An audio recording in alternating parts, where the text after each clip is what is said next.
Ayer tuvimos un día, el viernes tuvimos un día hermoso de bautismos.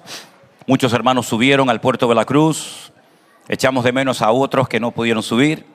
Pero sea como sea, tuvimos un día muy bonito, un día completo, un día hermoso. Sé que algunos han venido enfermos del estómago. No es mi caso, gracias a Dios. Pero sé que algunos a lo mejor comieron más de la cuenta y ahora pasa factura, ¿no?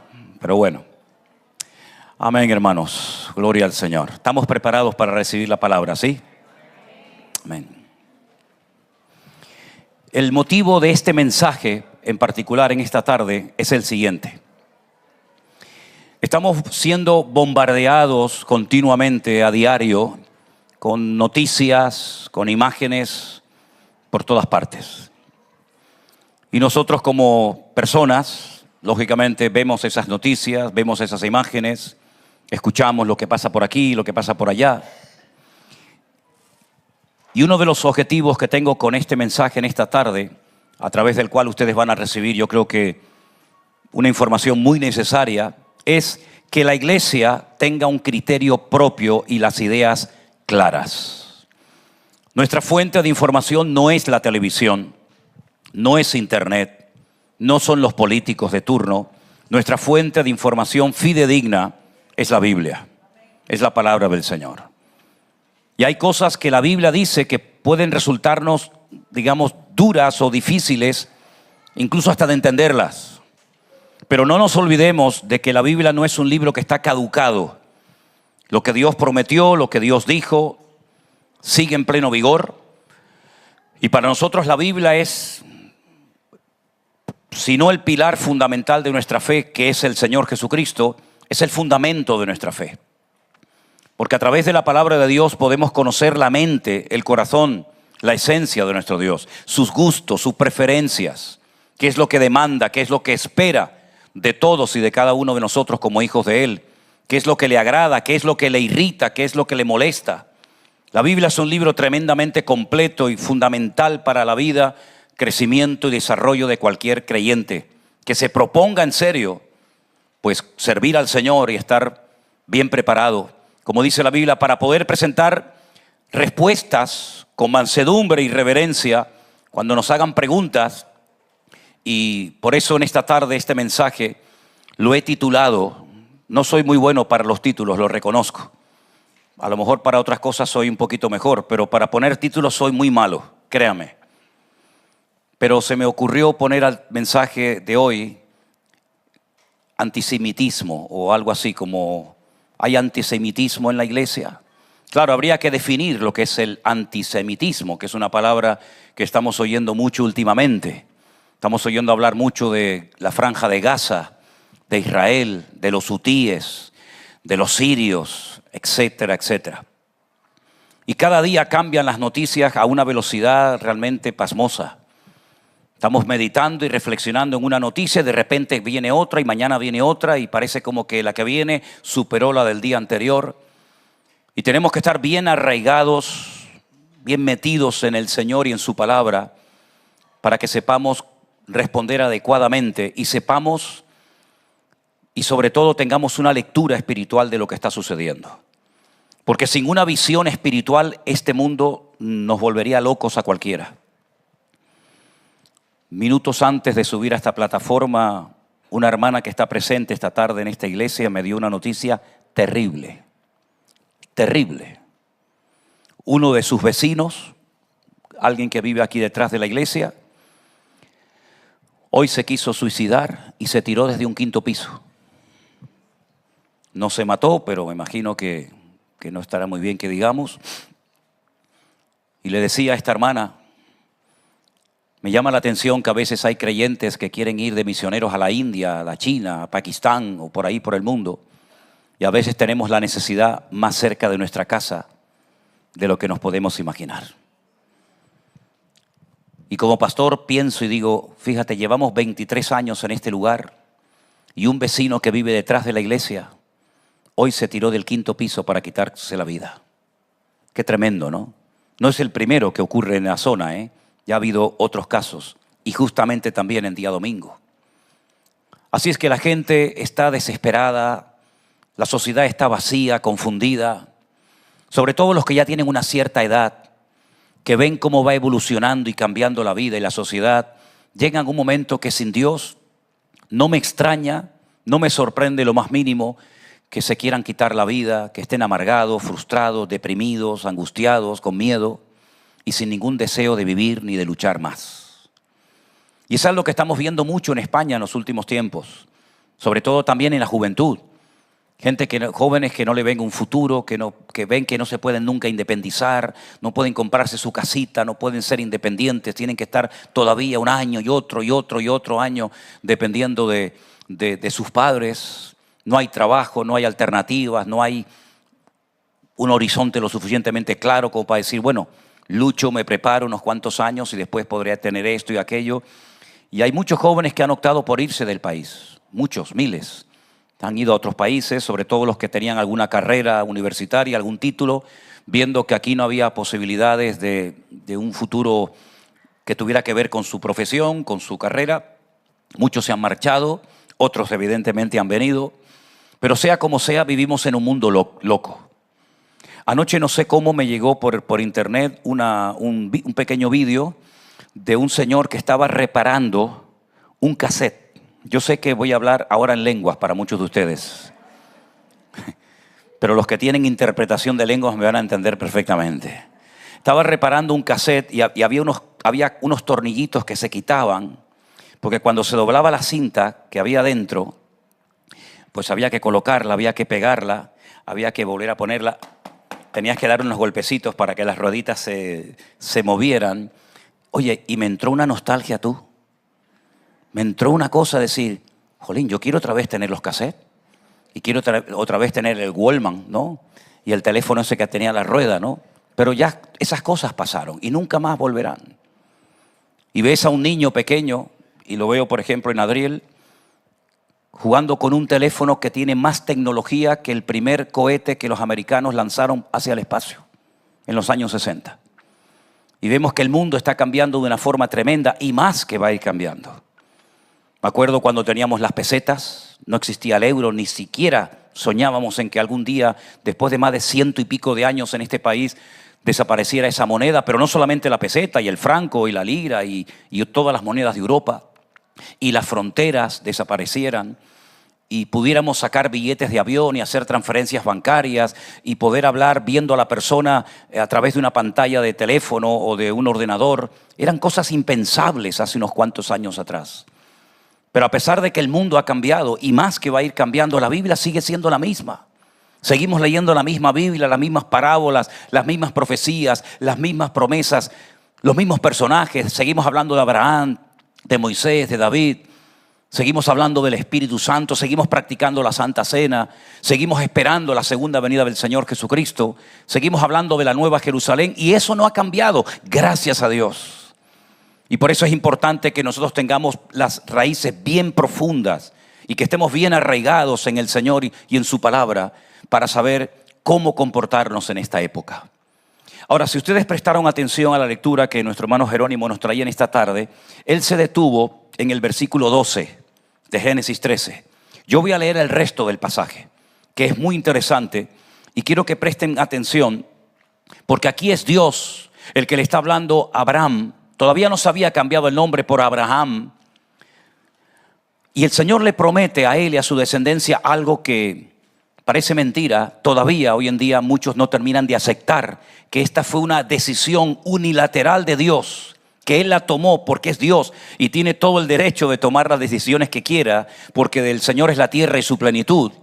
Y aquí le dice el Señor a Abraham en el capítulo, 13 de Génesis, el versículo 14, Dios le dijo a Abraham, después de que Lot se separara de él, alza ahora tus ojos y mira desde el lugar donde estás hacia el norte, hacia el sur, hacia el oriente y hacia el occidente. Porque toda la tierra que ves la daré a ti y a tu descendencia para siempre. ¿Cuántos dicen amén? Para siempre. Haré tu descendencia como el polvo de la tierra, que si alguno puede contar el polvo de la tierra, también tu descendencia será contada. Levántate, ve por toda la tierra a lo largo de ella y a su ancho, porque a ti a ti te la daré. Abraham, pues, removiendo su tienda, vino y moró en el encinar de Manre, que está en Hebrón, y edificó allí un altar al Señor. Abraham no era judío. Abraham era iraquí, o de este país chiquitito, que se llama Kuwait en la actualidad. De ahí vino él, con su esposa, con su padre, con su sobrino Lot, y caminó por un camino que se llama la Creciente Fértil, que era el camino que hacían las caravanas, porque en esos lugares había agua, había oasis, y era mucho más largo, lógicamente, el camino, era como una especie de media luna, pero evitabas atravesar todo el desierto, que era prácticamente imposible hacerlo, y más en aquellos días, y que podías perder la vida muy fácilmente, tú y todo lo que llevabas contigo. Seguramente tardó meses, mucho tiempo, desde que sale de Ur de los Caldeos hasta llegar a lo que se conocía en aquel tiempo como Canaán. Todavía no se hablaba de Israel, todavía no se hablaba de la tierra que fluye leche y miel, sino de Canaán, es decir, donde vivían los cananeos, que eran los descendientes de uno de los hijos de Noé. Ustedes saben que Noé tuvo 3 hijos, y cuando estos salen del arca junto con su padre y sus esposas, pues comienzan a reproducirse. Unos se van en una dirección, otros se van en otra dirección. Estaban los hijos o los descendientes de Can, que son los cananeos. Estaban los descendientes de Jafet, y estaban los descendientes de Set. Y así se pobló toda la tierra. Y es interesante ver hacia dónde fueron sus hijos, porque así podemos ver de dónde vienen las naciones, ¿verdad? Unos se fueron en dirección a África, otros a Oriente Medio, otros se fueron en dirección a Europa. Y es bueno conocer esto para saber cuáles son tus orígenes, ¿verdad? Y saber de dónde vienen tus antepasados. Ahora bien, los cananeos se afincaron en ese territorio pequeño, ¿verdad?, que tiene menos de 90 kilómetros de ancho, que como vamos a ver en esta tarde, es desde el río hasta el mar, desde el río Jordán, que es la frontera natural entre lo que es hoy en día Jordania e Israel, y el Mare Nostrum, o el mar Mediterráneo, que empieza en Israel y termina en España, o si prefieren, empieza en España y termina en Israel, como quieran.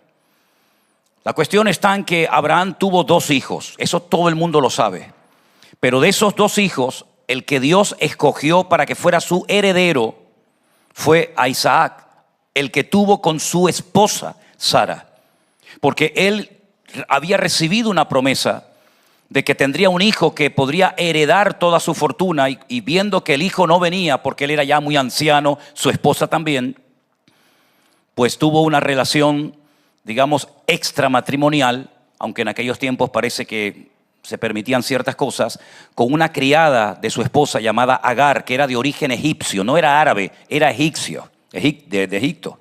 Los egipcios no son árabes. Y ese hijo nació y se llamó Ismael.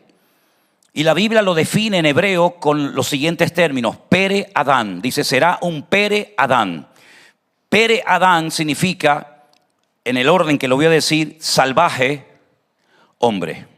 No un hombre salvaje, sino que prevalece la naturaleza, el carácter, la esencia de ese personaje. Será un salvaje humano, un salvaje hombre, un Pere Adán. Cuando llega a una edad, la Biblia nos enseña que Abraham recibe la orden de tener que expulsar a este hijo, Ismael, al cual lógicamente él amaba, junto con su esposa Agar.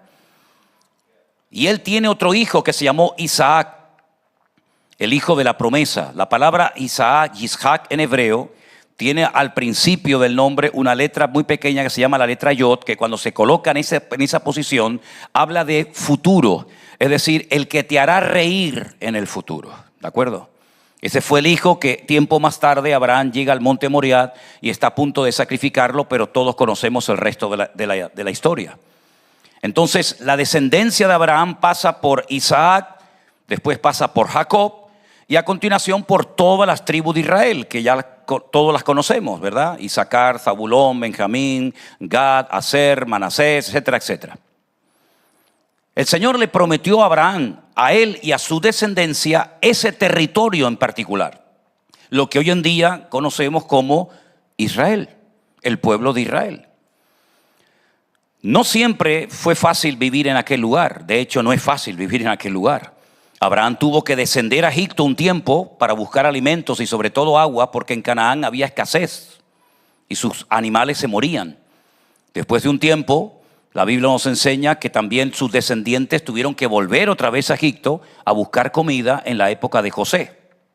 Después de 400 años en Egipto, viviendo allí, no todos los 400 años fueron como esclavos, pero mucha parte sí, vuelven otra vez rumbo a la tierra prometida y todos conocemos el resto de la historia, con Moisés, que los saca, cruzan el mar Rojo y los lleva casi hasta la frontera de la tierra prometida, y él muere en un monte en el país de Jordania, y dice que ese monte se llama el monte Nebo. El monte Nebo significa en árabe el monte del profeta, porque profeta en hebreo se dice Naví, y en árabe el monte Nebo. Y allí murió allí murió Moisés. Y entran a la tierra prometida, ya se llama así, la tierra que fluye leche y miel, con un tal Josué.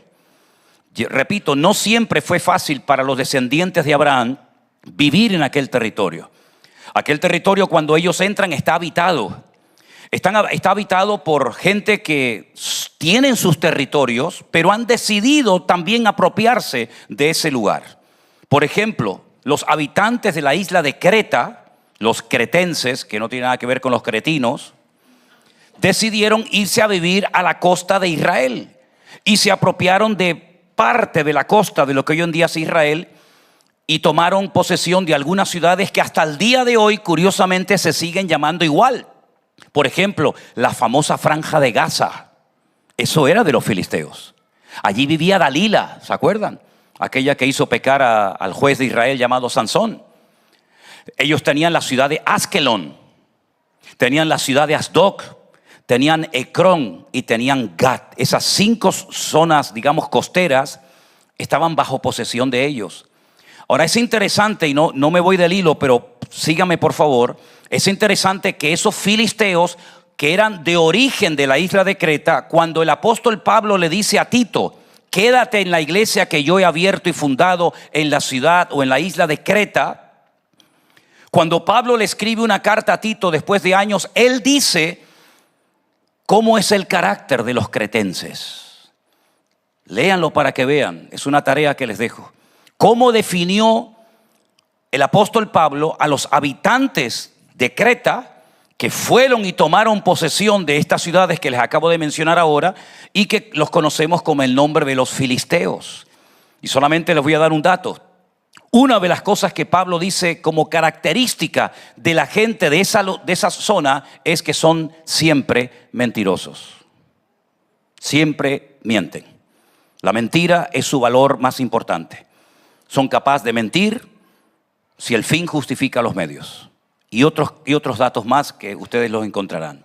Ahora bien, Dios decidió, no lo decidió Abraham, no lo decidió Moisés, no lo decidió nadie, lo decidió Dios, que ese territorio sería para Abraham y para su descendencia. Y a los judíos se les conoce como semitas, porque son descendientes no de Jafet, no son descendientes de Can, serían cananeos, sino son descendientes de Set y son, por lo tanto, semitas. Y el término antisemita significa, tomen nota, persona que muestra hostilidad o prejuicios hacia los judíos o hacia su cultura o su influencia en el mundo. Un antisemita, ya digo, es una persona que es hostil, es agresiva, a veces también con acciones, no solamente con sus palabras. Una persona que está llena de prejuicios, de rechazo hacia los judíos, su cultura o su influencia. El antisemitismo intenta demonizar o castigar a los judíos o a las personas que sienten afinidad por Israel o por los judíos. Es interesante notar que cuando venía ahora caminando hacia la iglesia, no sé por qué me volví y miré a lo alto de un edificio y vi una bandera palestina. Y estoy seguro que no va a tener ningún problema esa persona que vive en esa casa por haber colocado en el balcón o en la ventana de su casa una bandera palestina. Pero si tú o yo o cualquiera de nosotros Se nos ocurre poner una gran bandera, por ejemplo, de Israel en la ventana de tu casa, en tu coche o en donde sea. Probablemente más de una persona te va a criticar, te va a insultar o te va incluso hasta agredir. Ahora, lo curioso es que se habla, por ejemplo, de Palestina sin conocimiento de causa. Por ejemplo, si ustedes observan la bandera palestina, ¿alguien sabe cómo es la bandera palestina? Si puedes buscármela ahí en internet, pon bandera palestina y me la pones un momentito aquí, te lo agradezco.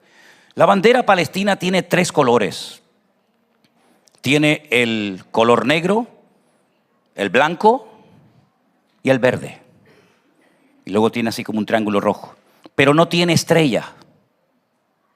Es exactamente igual que la bandera de Jordania.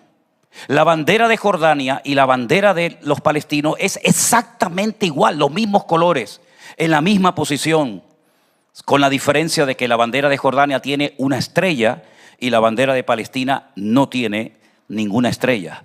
Pregúntale a los que ponen en sus habitaciones o van a cualquier manifestación pro-Palestina que te explique por qué la bandera palestina tiene estos 3 colores. ¿Qué representan cada uno de ellos? Alguien hace poco me mandó un estudio acerca de los famosos 4 jinetes del Apocalipsis, tratando de encontrar ahí una explicación de la bandera palestina, ¿no?, en los caballos del Apocalipsis. Pero no voy a ir por ahí. Pero permítame decirles que cada una de esos colores de la bandera palestina representa un califato. Ahora diré lo que es un califato. El color negro representa al califato abasí. El color blanco representa al califato de los omeyas. Y el color verde representa al califato de los jatemí. ¿Tenemos la bandera? A lo mejor el Señor no quiere que la pongamos, ¿no? Eso es lo que significa. Son 3 califatos, el de los abasí, el de los omeyas y el de los fatimí. Un califato es un sistema de gobierno que lo lidera un califa y que se considera el sucesor o el representante del profeta Mahoma. Y tiene todo el poder religioso, civil y militar. Quiero decirles para vuestra información que en España hubo un califato en la ciudad de Córdoba, desde el 929 hasta el 1010 después de Cristo. Ahí la tienen la bandera. Vale, quítala porque es demasiado exagerado. Quita. Vale. Pero ¿se dan cuenta los 3 colores? El sueño de muchos a lo largo de la historia ha sido extender un califato en todo el mundo. Por supuesto, también volviendo a apropiarse de lo que ellos llamaban el Andaluz.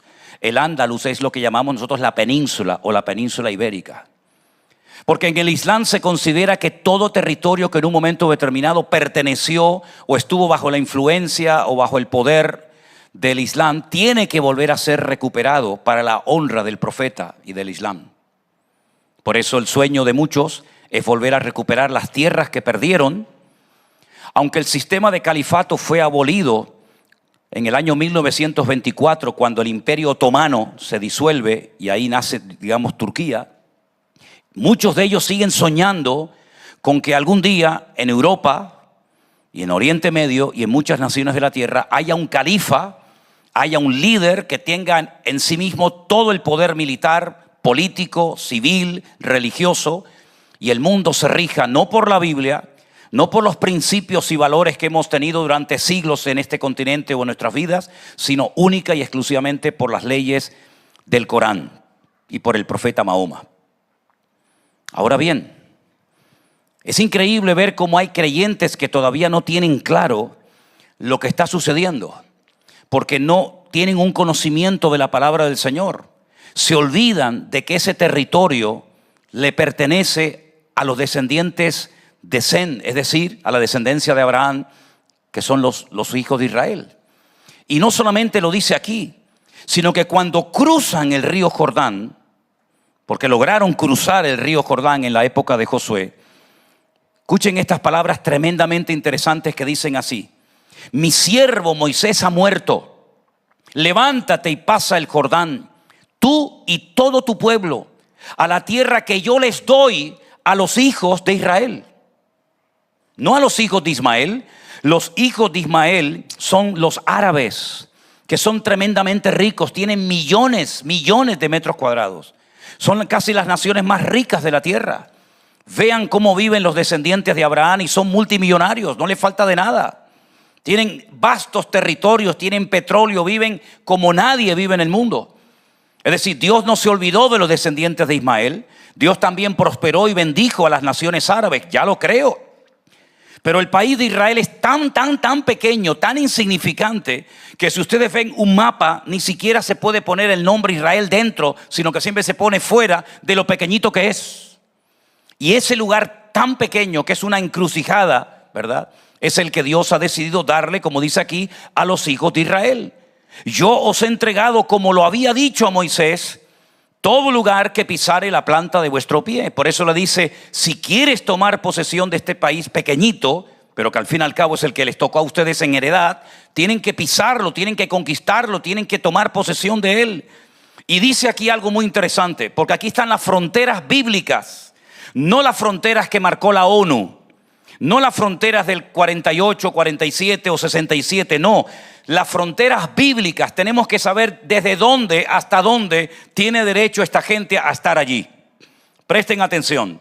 Dice el Señor, versículo 4, desde el desierto y el Líbano. Ahí menciona la Biblia el Líbano. El Líbano nunca ha sido de Israel, pero según la Biblia, algún día el Líbano también tiene que formar parte del territorio de Israel. Desde el desierto y el Líbano hasta el gran río Éufrates. Yo no sé ustedes cómo están de geografía, pero el río Éufrates, ¿dónde está, hermanos? El río Éufrates junto con el Tigris está en Mesopotamia. Está en lo que hoy en día ocupa el territorio de Irak, la antigua Babilonia. Es decir, que el Señor les prometió a este pueblo, a esta gente, desde el desierto hasta Irak, tomando también en cuenta lo que sería hoy en día Jordania y tomando también en cuenta lo que es el Líbano. Un territorio enorme que nunca lo pudieron tener bajo control, pero esas son las fronteras bíblicas que el Señor ha establecido para este pueblo, para esta gente. Desde el desierto y el Líbano hasta el gran río Éufrates, toda la tierra de los heteos, hasta el gran mar, es decir, hasta el Mediterráneo, donde se pone el sol, será vuestro territorio. Nadie te podrá hacer frente en todos los días de tu vida. Como estuve con Moisés, estaré contigo. No te dejaré ni te desampararé. Esfuérzate y sé muy valiente, porque tú repartirás a este pueblo por heredad la tierra, la cual juré a sus padres que se la daría. Solamente esfuérzate, sé muy valiente para cuidar de hacer conforme a toda la ley que mi siervo Moisés te mandó. No te apartes de ella ni a diestra ni a siniestra, para que seas prosperado en todas las cosas que emprendas. Nunca se apartará de tu boca este libro de la ley, sino que de día y de noche meditarás en él, para que guardes y hagas conforme a todo lo que en él está escrito, porque entonces harás prosperar tu camino y todo te saldrá bien. ¿Cuántos dicen amén? Y termino con el 9. Mira que te mando que te esfuerces y seas valiente. No temas ni desmayes, porque el Señor tu Dios estará contigo a donde quiera que vayas. Eso no lo escribió la ONU. Eso no lo han decidido 4 rabinos en una habitación a escondidas. Eso ni siquiera lo decidió ningún político. Ni siquiera la iglesia cristiana dijo, bueno, vamos a darle este territorio a ellos, sino que es una decisión unilateral de Dios. Dios fue el que repartió al principio de los tiempos pedazos de tierra, zonas, para que las 70 naciones que se registran en el libro del Génesis supieran desde dónde hasta dónde podían vivir. Si les interesa a ustedes este tema, que a mí es un tema muy apasionante, vean las 70 naciones que menciona la Biblia y dónde vivían cada una de ellas.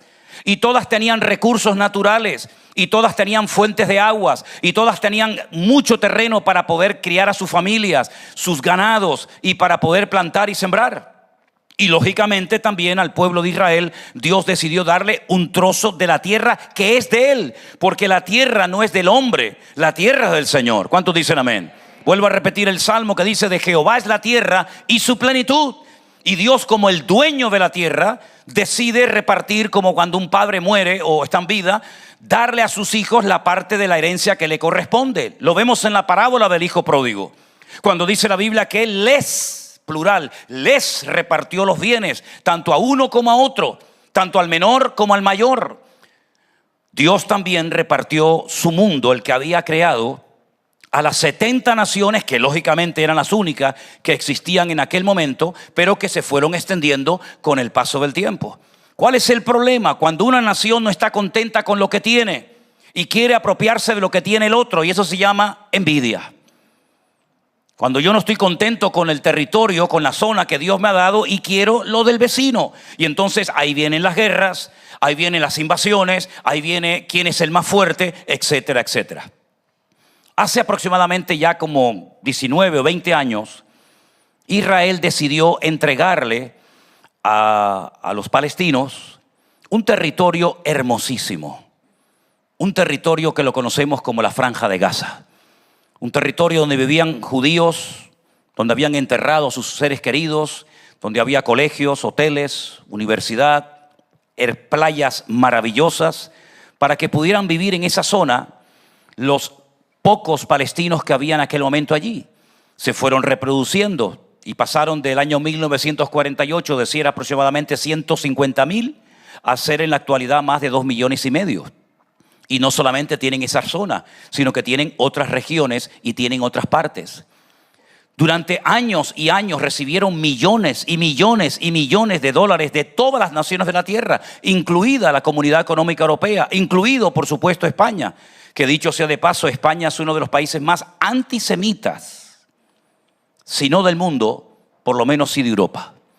Tenemos un gobierno, tenemos un país, tenemos un presidente que es totalmente antisemita, antijudío, y que no quiere bajo ningún concepto que ese pueblo siga estando allí.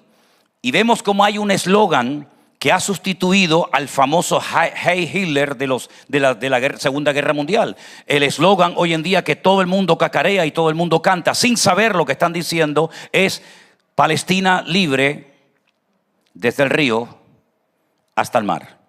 La pregunta es: ¿libres de qué? Porque si quieren una Palestina libre, ya podían haberla tenido hace mucho tiempo.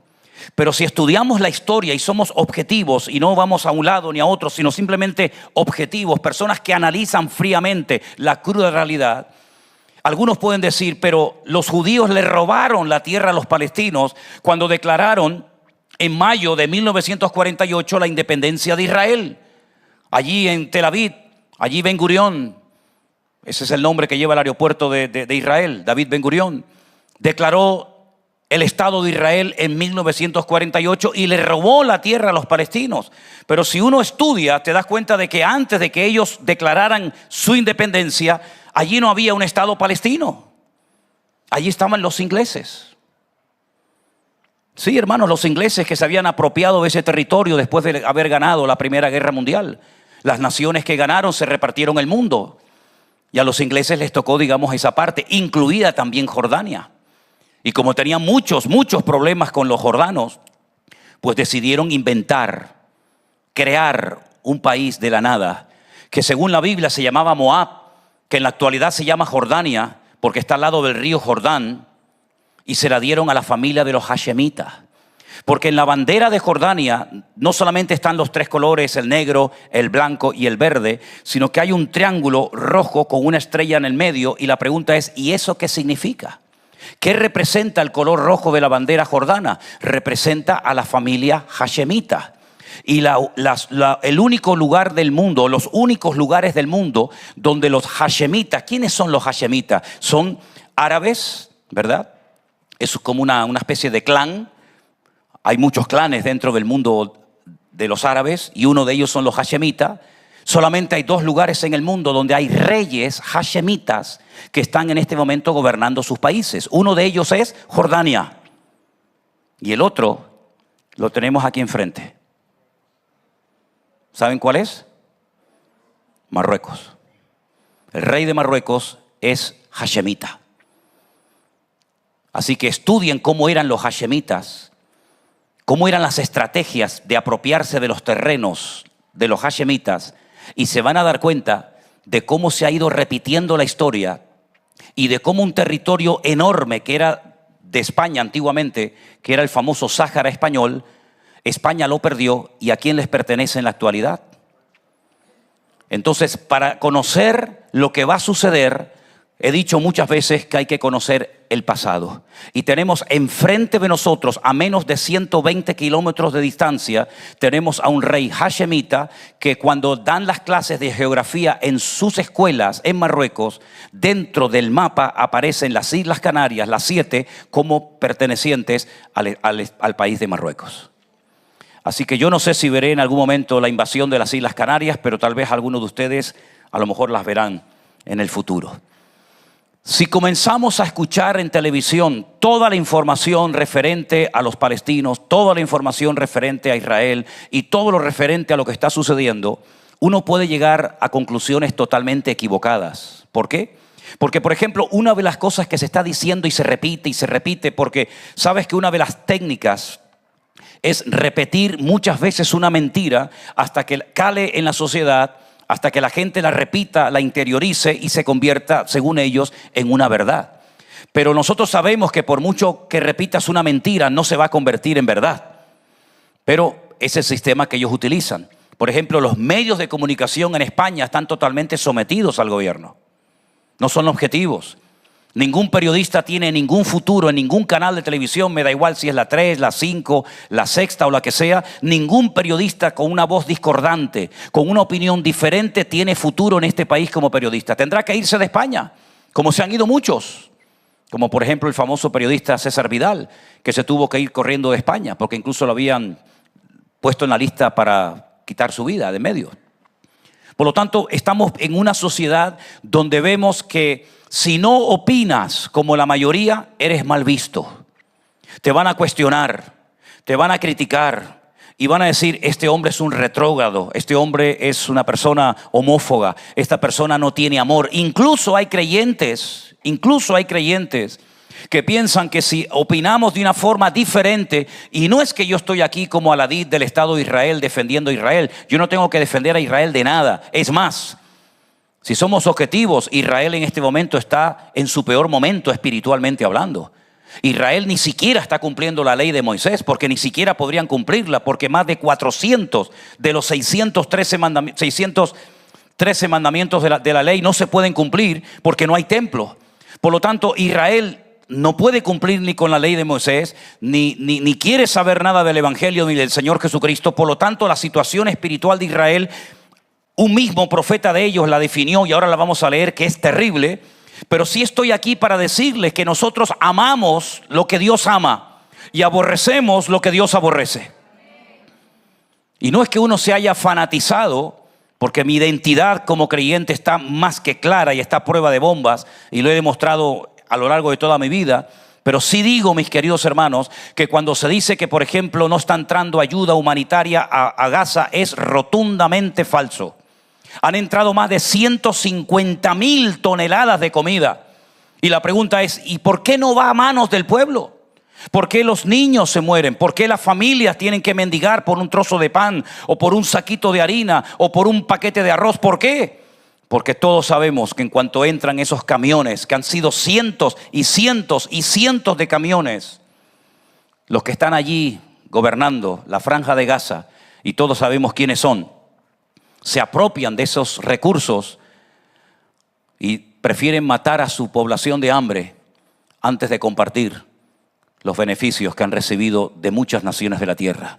¿Han oído ustedes alguna vez en la historia que una nación le da de comer a sus enemigos todos los días? Es curioso, ¿verdad? Pero en la franja de Gaza hay comida para más de 6 meses, comiendo 3 veces al día sin ningún problema. Pero no llega el alimento al pueblo porque los que están en el poder les roban al pueblo, y después es muy fácil siempre echarle la culpa a los judíos porque son los malos, porque son desproporcionados en su ataque. Hace unos días hablé con un señor de Madrid, en una organización evangélica. Quiero que mañana estén atentos a un programa que voy a hacer en directo por la tarde lo haré en directo por Facebook, después lo subiremos a YouTube. Vamos a hablar muy interesante acerca de todo esto y de una carta que hemos recibido recientemente. Y una de las personas me decía que Israel lo que hace es que ataca desproporcionadamente al enemigo. Entonces yo le dije, bueno, lo que tienen que hacer entonces es mandarle una carta al presidente de Israel y decirle que a partir de ahora peleen con arcos, con flechas y con tirachinas para que sea una guerra proporcionada. Pero los 10.500 cohetes que mandaron desde la Franja de Gaza hacia territorio israelí no hacían daño, no mataban. Nosotros lo vivimos en carne propia la semana pasada. No estoy hablando como algunos hablan sin saber, sin haberse movido ni siquiera del barrio donde viven. Yo he ido durante más de 20 y tantos años a Israel y la semana pasada con mi familia yo estaba allí en Israel paseando por las calles de Jerusalén y nos tuvimos que meter en un refugio y tuvimos que meternos en una tienda porque sonaron las alarmas. Y díganme ustedes qué tendría que hacer cualquier país del mundo si está siendo atacado. ¿Bajar los brazos? ¿Rendirnos? ¿O tendríamos que pelear para que no vuelva a ocurrir la tragedia que ocurrió, por ejemplo, el día 7 de octubre, donde en menos de una hora, 1.200 personas civiles, y eso es un delito de lesa humanidad, es decir, cuando se ataca a la población civil, eso es un delito muy grave, porque esa población civil no tiene posibilidades de defenderse. Que un ejército ataque a otro ejército y que se maten entre ellos, eso es otro tema. Pero cuando alguien armado entra en casas y mete en microondas a niños pequeños y termina con sus vidas y asesina de una forma cruel, terrible a personas civiles, eso es un delito que se llama de lesa humanidad. Y eso fue lo que ocurrió el día 7 de octubre, donde miles y miles de cohetes fueron lanzados contra un país, donde 15.000 personas que vivían en la Franja de Gaza cruzaban todos los días a Israel para tener su puesto de trabajo. Y desde el 7 de octubre no solamente Israel, sino que el mundo entero cambió. Entonces, ¿cuál es la postura que tenemos que tener? ¿Amar a unos y odiar a otros? En absoluto. Como dijo nuestro hermano Eduardo en el Congreso en Escorial este año, amar a Israel no significa odiar a otras naciones, a otros pueblos. Pero sí tenemos que tener una visión clara de lo que Dios ha dicho en su palabra. La palabra de Dios nos enseña que en los últimos tiempos todas, incluido Israel, todas las naciones de la tierra van a ser sacudidas de una manera u otra. 75.000 millones de dólares ya lleva gastado Israel en esta guerra. 75.000 millones de dólares. Y todos los túneles, quiero decirles como dato curioso, que la Franja de Gaza tiene aproximadamente como unos 40 kilómetros de larga de costa mediterránea. Cuando las tropas israelíes entraron en territorio de la Franja de Gaza, descubrieron, y todavía siguen descubriendo, que hay más de 750 kilómetros de túneles subterráneos. Esos túneles costaron millones. Se emplea mucha tierra, mucho cemento, mucho hierro, mucho hormigón. Con esos millones que se invirtieron con crear esos túneles, con el objetivo de atacar los kibutz, con el objetivo de secuestrar niñas, soldados, familias, etcétera, se podían haber creado cientos y cientos de mezquitas, cientos de colegios. Se podía haber restaurado toda la infraestructura de la Franja de Gaza y haber convertido ese lugar precioso como era en uno de los lugares más atractivos y bonitos para el turismo a nivel mundial. Tienen historia bíblica. Podrían, por ejemplo, hacer museos para hablar de la historia de Sansón y Dalila.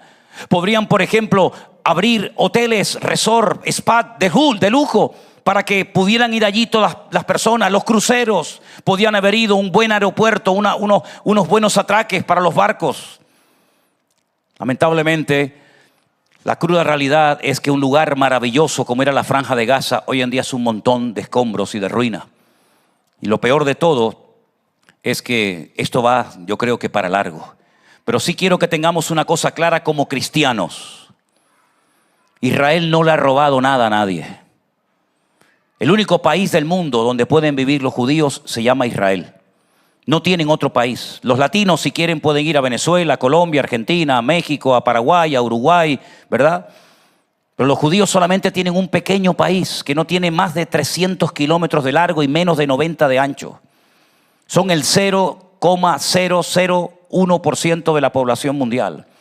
Un país pequeño, pero un país que ha aportado tantos beneficios a la humanidad, tantas cosas que utilizamos a diario para poder tener una vida más cómoda. Todo eso se lo debemos a ese pueblo, que lo único que quieren es vivir en paz. Quiero que recuerden que el día 7 de octubre a las 6 de la mañana, aquello era un paraíso. Se podía pasear a cualquier hora del día. Había trabajo, había seguridad, había de todo. Ese mismo día, a las 6:30 de la tarde, lamentablemente todo cambió. Y perdieron y mordieron, como dijo alguien allí, mordieron la mano del que les daba de comer. Y por eso ahora te vas a Israel y ves en las construcciones, no ves ni a un palestino. Todos son filipinos, hindúes, chinos. Toda la construcción del tranvía en Tel Aviv la han hecho los chinos. Todas las personas que trabajaban en los hoteles, ahora ¿quiénes son? Son chicas de Filipinas. ¿Por qué? Porque ya lamentablemente se ha perdido la confianza. Esa confianza que dio de comer y trabajar a miles y a miles de personas durante tanto tiempo. Ahora, la iglesia no tiene que caer en la trampa de lo que está tratando de meternos en la cabeza el mundo. Los palestinos son los buenos y los judíos son los malos. Me hace mucha gracia, por no decir tristeza, cuando veo en manifestaciones pro-palestinas banderitas de los 7 colores. Si estos ignorantes supieran que si uno de ellos pone su pie dentro de ese territorio, te prenderían fuego y te tirarían de un 5.º piso abajo, no se les ocurriría nunca más mezclar una causa con otra. Condenar al que ha sido atacado es la injusticia más grande del mundo. En ese lugar donde hemos estado recientemente, hay hermanos nuestros que nos piden oración. Los invitamos el otro día al hotel donde nos quedábamos y nos decían los hermanos, ¿por qué el mundo no nos quiere? ¿Por qué siempre somos los malos de la película? Nos echaron la culpa en la época de la Edad Media, en la peste negra, porque decían que fue por culpa de los judíos que la gente moría por la peste negra en Europa. Nos echaron la culpa de todos los males habidos y por haber en todas las naciones del mundo donde hemos estado. Pero sin embargo nosotros sabemos perfectamente que Dios tiene un plan, tiene un propósito, tiene promesas y tiene un pacto que sí o sí lo va a cumplir con ese pueblo. Porque Dios no es como un hombre que promete y después no cumple o se olvida o hace todo lo contrario a lo que había prometido. Nuestro Dios no actúa de esa manera. Él no es hijo de hombre para que se arrepienta. Él cuando promete y establece algo, Él lo va a cumplir. Y sabemos que Israel va a entrar en un periodo muy duro. La Biblia lo llama el tiempo de angustia de Jacob o el día del Señor, donde van a ser sacudidas pues todas las instituciones, lo político, lo religioso, lo económico, etcétera, etcétera. Pero ¿cuál es entonces el motivo por el cual todavía, y digo esto con dolor en mi corazón, todavía no ha habido un quebrantamiento como el que yo esperaba que ocurriera el día 7 de octubre en Israel? ¿Habrá alguna explicación bíblica? ¿Habrá algún pasaje, hermano? ¿Habrá algún texto que nos pueda explicar claramente por qué este pueblo todavía, con lo que están pasando y con lo que han sufrido, sigue resistiéndose a entregarle sus vidas y a reconocer al Señor Jesucristo como su Señor y Salvador personal y como su Mesías? Claro que lo hay, hermano. Permítame leerles este pasaje del capítulo 29 de Isaías y con esto voy concluyendo. Y presten atención a este pasaje que realmente es extraordinario. ¿Cómo define este hombre? ¿Cómo explica Isaías a la perfección la situación actual, espiritualmente hablando, de este pueblo? Isaías capítulo 29, verso 9 dice lo siguiente: deteneos y maravillaos, ofuscaos y cegaos, embriagaos y no de vino, tambalead y no de sidra. Porque el Señor derramó sobre vosotros espíritu de sueño y cerró los ojos de vuestros profetas y puso velos sobre las cabezas de vuestros videntes. Sabéis que la palabra videntes en aquellos tiempos también hablaba de personas que tenían que conocer y compartir la palabra de Dios, no tiene esta connotación negativa que tiene hoy en día esta palabra, ¿verdad? Es Dios el que ha cegado el entendimiento de todos sus predicadores, profetas, etc. Y os será toda visión como palabra de libro sellado, el cual si dijeren al que sabe leer y le dijeren, lee ahora esto, él dirá, no puedo porque está sellado. Y si le dieren el libro al que no sabe leer, diciéndole, lee ahora esto, él dirá, no sé leer. Ahora escuchen esto. Tal vez es uno de los versículos más fuertes y directos que definen la situación espiritual de Israel en la actualidad. Dice el Señor, este pueblo se acerca a mí con su boca y con sus labios me honra, pero su corazón está lejos de mí. Y su temor de mí no es más que un mandamiento de hombres que le ha sido enseñado. Más claro agua, mi hermano. Por tanto, he aquí que nuevamente excitaré yo la admiración de este pueblo con un prodigio grande y espantoso, porque perecerá la sabiduría de sus sabios y se desvanecerá la inteligencia de sus entendidos. Ay de los que se esconden de Dios, encubriendo el consejo, y sus obras están en tinieblas, y dicen, ¿quién nos ve? ¿Y quién nos conoce? Vuestra perversidad ciertamente será reputada como el barro al alfarero. ¿Acaso la obra le dirá a su hacedor, no me hizo? ¿Dirá la vasija a aquel que la ha formado, no entendió?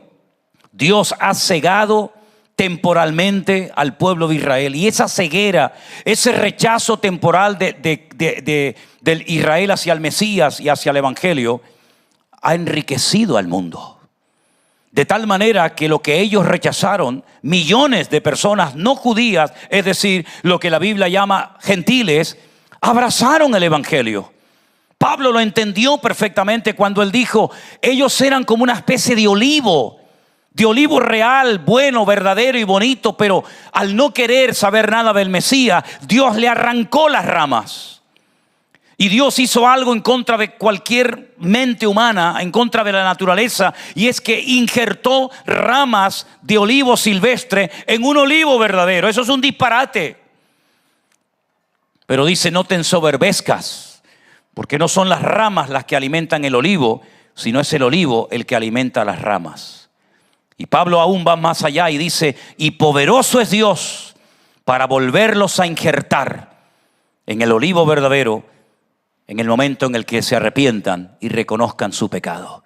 Llegará un momento bíblicamente en el que la nación de Israel, desde el más grande hasta el más pequeño, reconocerá su equivocación.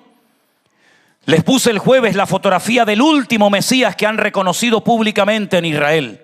Un hombre que ya murió, pero que muchos de sus seguidores esperan que resucite. Hay fotografía de este hombre por todo Israel y lo reconocieron como el rey Mesías. Bienvenido seas.